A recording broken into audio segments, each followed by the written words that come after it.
I was starting to lose weight. I was starting to have some night sweats, and I'm just kind of feeling very fatigued. At first, Frank thought his symptoms would go away on their own. I had a very unusual symptom where I had swelling in one of the testicles. So I thought at first that it could have been an infection. I also had a UTI, which is very unusual. Never had a UTI. What most men do is kind of push down and wait for things to happen to, get better. But things didn't get better. The swelling and the back pain was the most concerning part. I was doing spinning class, kept adjusting the height and adjusting the bike at the gym. It was persistent. It wouldn't go away. As symptoms grew, so did confusion. He saw a urologist. I initially got actually diagnosed with testicular cancer, and so between being misdiagnosed to change diagnosis was maybe another 2 months. Frank felt relieved by this diagnosis. Testicular cancer is serious, but has a high cure rate. They sent me to do a CT scan. They noticed some enlarged lymph nodes. I got them concerned, thinking that it could have been lymphoma. I'm doing research online. It recommended that I would get a second opinion. I went to a research university. They were skeptical of the diagnosis, and they decided to do their own biopsy as well on a different site. That second opinion saved his life. He started chemotherapy as doctors continued more tests. They diagnosed him with metastatic carcinoma with a known primary. From then on, was more going from one place to another, getting second opinions to see whether they could figure out where the original site was, and eventually figured out that it started in my stomach. I freaked out when they said that it could be lymphoma, so I looked up all this stuff about lymphomas.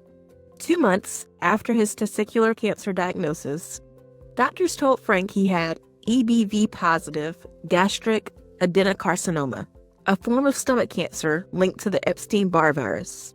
It's rare and often goes unnoticed until it's advanced. Finally getting that diagnosis with gastric cancer, I was kind of numb at that point because I was just tired. And it was kind of like almost like a sense of relief to finally get something, concrete again. The diagnosis opened the door to new possibilities. They said that, we'll do next generation sequencing to see whether I would qualify for immunotherapy. Immunotherapy is not something that is used in testicular cancers. For the first time, Frank had a treatment plan that made sense for his cancer. He did immunotherapy and is now on oral chemotherapy, which has come with some difficult side effects. That pill gives me a hand and foot syndrome. I had to put this moisturizer on my hands, and then I had to sleep with gloves on. It's very uncomfortable to sleep with things on. I've become very high maintenance. I still work. I do software development for work, and so I'm still able to do the job. But I can say that I don't have the mental capacity that I used to. AI tools like ChatGPT and Gemini and all these things probably come at a good time for me because I get to use them a lot at work. And they've helped me quite a bit to kind of forget.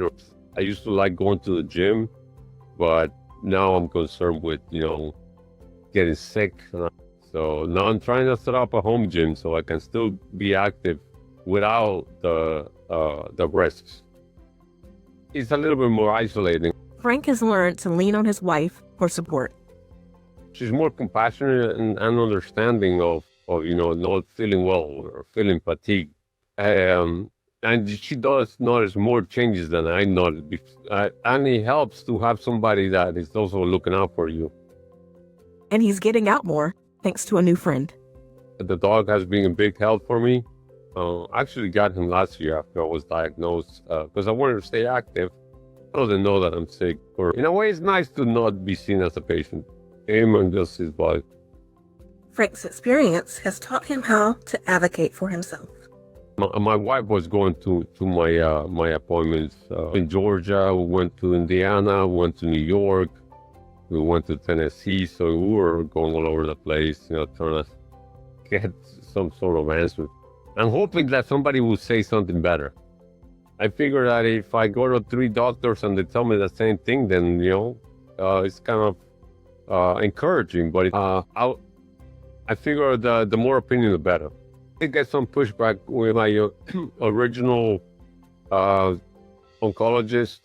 When I told him that I was trying to get different opinions, he was kind of pushing back, saying that, that we're just going to tell me the same thing that he already told me. It's worth it to advocate for myself, because I don't know what would have happened had I just continued with the treatments for the diagnosis that wasn't it. His advice he now shares with every patient he meets. Keep asking questions. Get the second opinion. Push back, even if it's uncomfortable.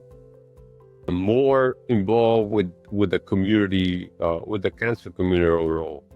I'm more involved in different groups and support, and I'm a couple of groups for men facing cancer.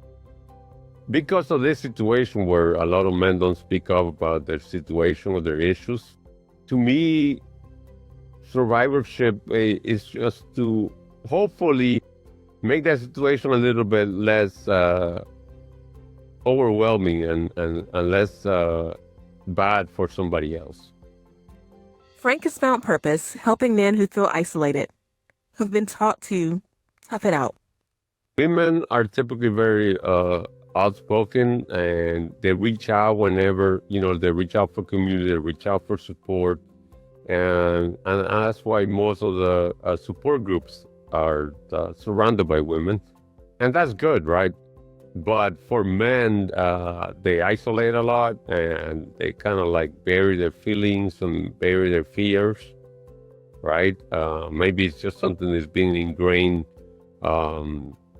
through generations, right? And so the advice that I give them is to not spend too much time in that sort of situation, right? Frank's message is simple. Don't face it alone. Let people help you. And a lot of times these men feel that they're being a burden to somebody else, right? So I feel like the advice maybe is to let other people help them. People want to help, I as well let them. The big hit for men, maybe they're no longer able to work, right? And their family depends on them. So feeling that they can no longer provide for their family is kind of like removing their manhood.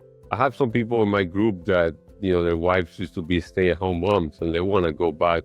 They want to go and work to be able to be the provider, and that's a big shift in the dynamic.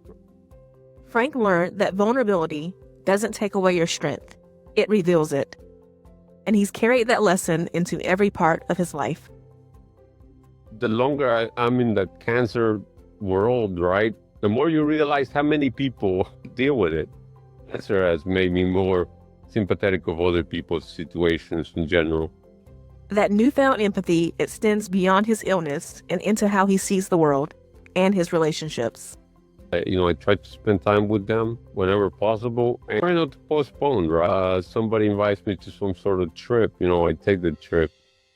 Frank's treatment has been going well, but he's hoping for more options. There's not a lot of treatment options, and so what I hope for is more options. I just hope that it becomes a chronic condition, something that I can live with. Frank, thank you so much for sharing your story and for helping us to humanize cancer. One of the great things about the patient story is that there are so many amazing stories that have been shared, including this one that we have queued up for you, as well as the stories that you will find on this playlist. So be sure to check those out and also subscribe to the patient story as well.